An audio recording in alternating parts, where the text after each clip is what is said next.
এই পৃথিবী শুধু দুই ধরনের মানুষকে চেনে, শিকারী আর শিকার। যদি তুমি শিকার হও তাহলে এই দুনিয়া তোমাকে পিষে ফেলবে, কিন্তু যদি তুমি শিকারী হও তাহলে এই দুনিয়া তোমাকে ভয় পেতে শুরু করবে। এই পৃথিবী একটা যুদ্ধের ময়দান, যেখানে শুধু শক্তিশালীরাই জেতে। এখানে দুর্বল মানুষদের জন্য কোনো জায়গা নেই। যেদিন তুমি এই পৃথিবীর আসল সত্যটা বুঝবে, সেদিন তুমি শুধু একটা সিদ্ধান্ত নেবে, হয় শিকারী হব না হয় শিকার। যদি তুমি মেন্টালি আর ফিজিক্যালি দুর্বল হও তাহলে এই পৃথিবী প্রতিদিন তোমাকে ভাঙার চেষ্টা করবে। মানুষ তোমাকে ইগনোর করবে, তোমার থেকে ছোট ছোট কথাগুলো লুকাবে, যেন তুমি তাদের জন্য খুব একটা গুরুত্বপূর্ণ কেউ নয়। তারা তোমাকে অপমান করবে, কেউ তোমাকে মিথ্যে বলবে, কেউ তোমাকে ঠকাবে, সবাই মুখে বলবে বন্ধু, কিন্তু যখন সময় আসবে তখন তারাই তোমাকে ঠেলে ফেলে দেবে।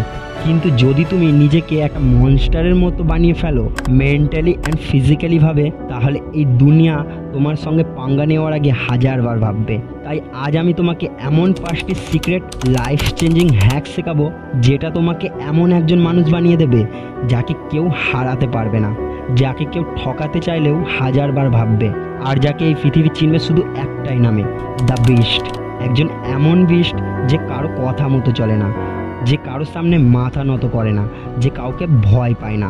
কিন্তু ভিডিওটাকে শুরু করার আগে তোমাকে মন থেকে একটা প্রতিজ্ঞা করতে হবে। তুমি এই ভিডিওটা স্কিপ না করে একদম মনোযোগ দিয়ে কোনো ডিস্ট্র্যাকশন ছাড়াই দেখবে, আর ভালোভাবে আমার কথাগুলো বুঝবে। আর যদি এই ভিডিওটা তোমার একটু উপকারে আসে তাহলে অবশ্যই এই ভিডিওটাকে লাইক করে আমাদের চ্যানেলটাকে সাবস্ক্রাইব করবে। তাহলে তুমি কি এখন এই ভিডিওটাকে সম্পূর্ণ দেখার জন্য তৈরি? যদি তৈরি হও তাহলে কমেন্টে লেখো আই অ্যাম রেডি। ভাবো তুমি একটা বাসে করে কোথাও যাচ্ছ, সিট পাওনি তাই দাঁড়িয়ে আছো। তোমার পাশে একটা লোক দাঁড়িয়ে আছে, যিনি দেখতে অনেকটাই মোটা এবং স্বাস্থ্যবান, আর তুমি দেখতে একেবারে দুর্বল। সেই লোকটার সঙ্গে তোমার একটু তর্ক হয়ে গেল, তাহলে সেই লোকটা কি তোমাকে মারার আগে 1 সেকেন্ডও ভাববে? উত্তর হলো না, কারণ তার মাথা তাকে বলবে তুই তো শক্তিশালী, একে দেখতে তো একেবারে বাদুড়ের মতো, মার একটা। আর তোমার মাথা বলবে তুই তো খুবই দুর্বল, আগে হাত তুলিস না। মানে তুমি একটু হলেও ভয় পাবে। এটাই হলো ফিজিক্যাল স্ট্রেংথ পাওয়ার।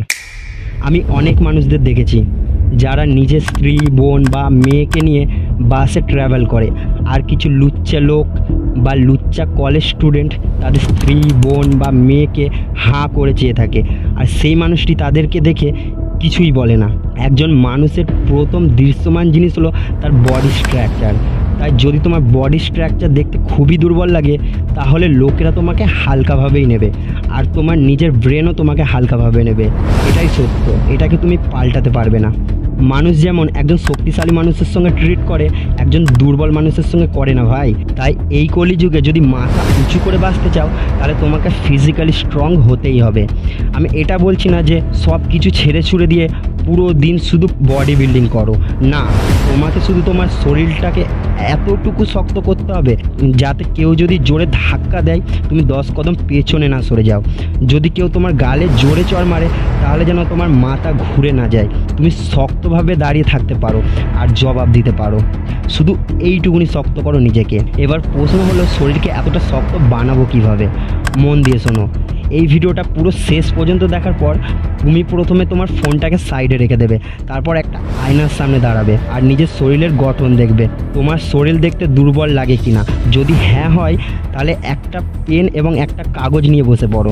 সবচেয়ে আগে নিজের হাইট আর ওজন লিখে ফেলো, তারপর একটু রিসার্চ করে নিজের জন্য একটা পারফেক্ট ডায়েট প্ল্যান তৈরি করো। মানে প্রতিদিন তোমাকে কত ক্যালোরি খেতে হবে, কত প্রোটিন খেতে হবে, সব কিছু পারফেক্টভাবে রিসার্চ করে লিখে ফেলো, তারপর সেটা প্রতিদিন ফলো করো। এবারে আসা যাক এক্সারসাইজের দিকে। প্রতিদিন তোমাকে কমপক্ষে 1 ঘন্টা এক্সারসাইজ করতে হবে, আর সপ্তাহে 1 দিন রেস্ট নিতে হবে। ফেস স্ট্রাকচার শক্তিশালী করার জন্য চিংগাম বা গাজরের মতো খাবার চেবাতে পারো। হেড স্ট্রং করার জন্য এই এক্সারসাইজগুলো করতে পারো। নেক স্ট্রং করার জন্য এই এক্সারসাইজগুলো করতে পারো। চেস্টারের জন্য এই এক্সারসাইজগুলো করতে পারো। আর্মসের জন্য এই এক্সারসাইজগুলো করতে পারো। লেগসের জন্য এই এক্সারসাইজগুলো করতে পারো। আর হ্যাঁ, ফিঙ্গারকে শক্তিশালী করতে চাইলে এই এক্সারসাইজগুলো করতে পারো। একজন মনস্টার শুধু ফিজিক্যালি স্ট্রং হয় না, সে মেন্টালি তার থেকেও বেশি স্ট্রং হয়।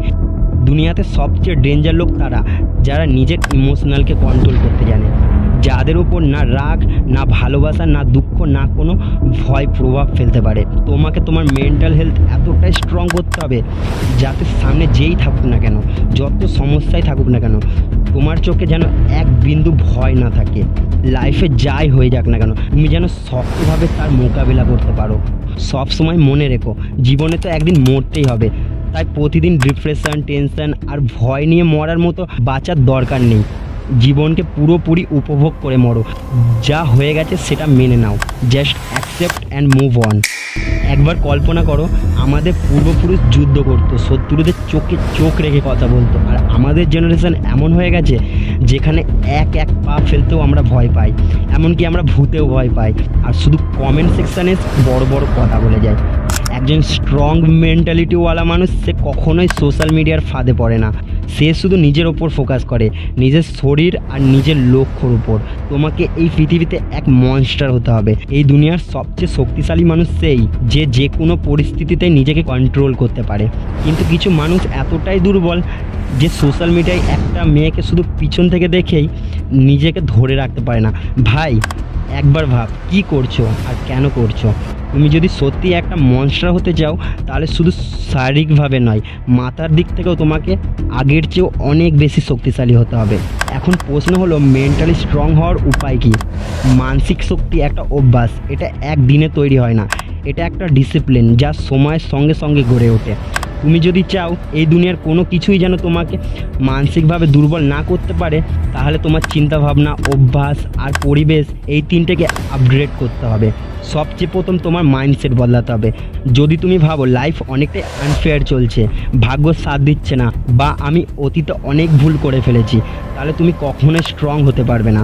শক্তিশালী মানুষ যে কোনো সিচুয়েশানকে কন্ট্রোল করতে পারে, তারা অন্যদের ওপর ব্লেম করে না। নিজেকে বলো, আমার জীবনে যা কিছু ঘটেছে তার দায় শুধু আমি, আর আমি এটাকে ঠিক করব।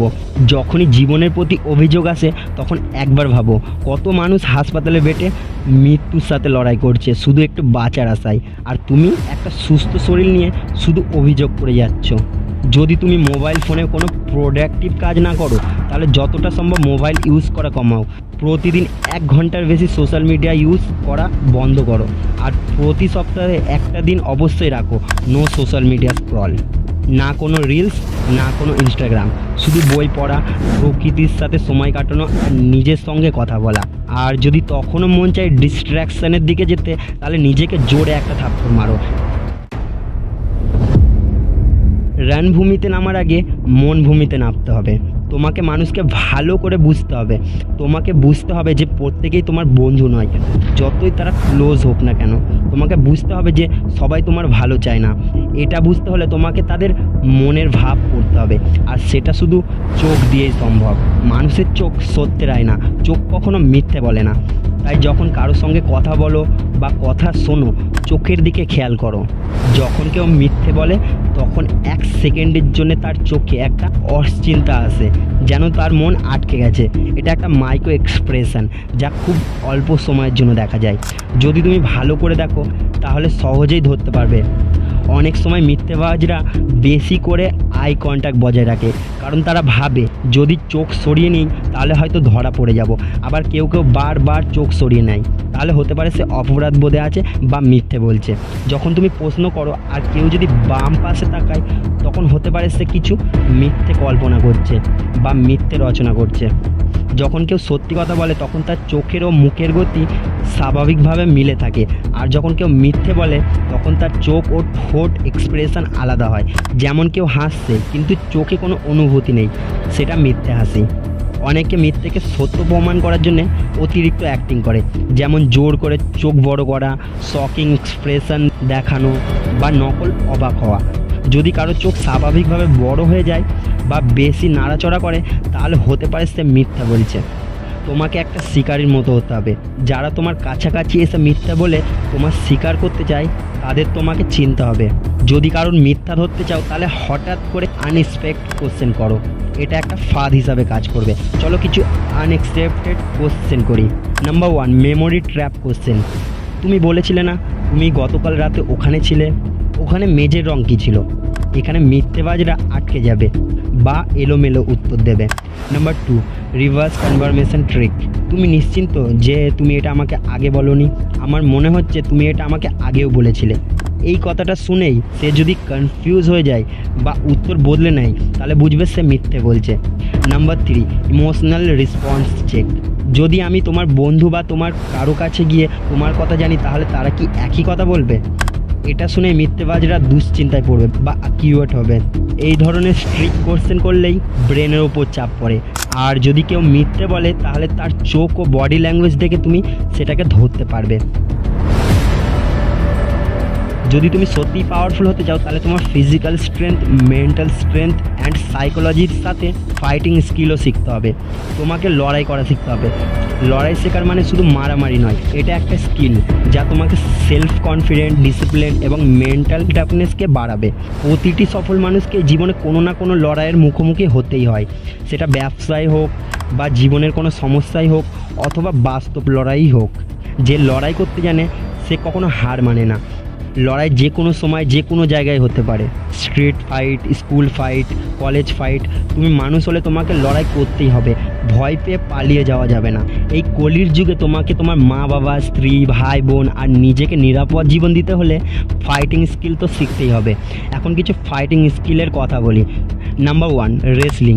রেসলিং এমন একটি লড়াই স্কিল যা তোমার গ্ল্যাম্পিং এবং গ্রাউন্ড কন্ট্রোল শক্তিশালী করে। রেসলিং করা মানুষের পক্ষে অন্য কাউকে ফেলানো কঠিন, আর যদি সে কাউকে ধরতে পারে তাহলে আর কখনো ছাড়ে না। Number 2, boxing.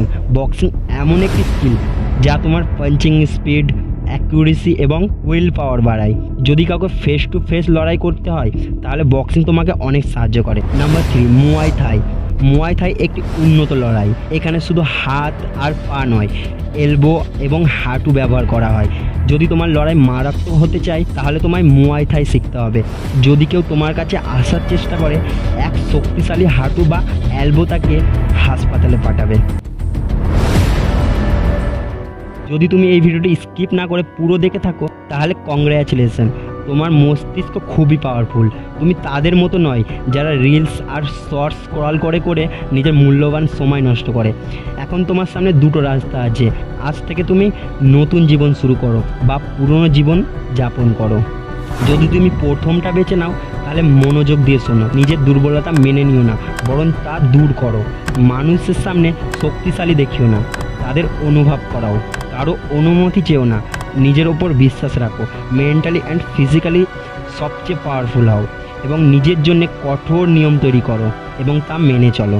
কিন্তু যদি তুমি এখনও সেই পুরনো জীবনযাপন চাও, সেই ফোন স্ক্রলিং, সেই অজুহাত, সেই কাল থেকে শুরু করব, তাহলে এক কাজ করো, নোংরা নালায় গিয়ে ডুবে মরো। আর যদি সত্যি আনস্টেবল মনস্টার হতে চাও, তাহলে পৃথিবীর সামনে নিজেকে এমনভাবে প্রেজেন্ট করো যে সবাই চুপ করতে বাধ্য হয়। আর যদি এই ভিডিওটা তোমার একটুও ভালো লেগে থাকে, তাহলে এই ভিডিওটাকে লাইক করো এবং এই চ্যানেলটাকে সাবস্ক্রাইব করে রাখো, যাতে এমনই ভিডিও তুমি পরেও পেতে পারো।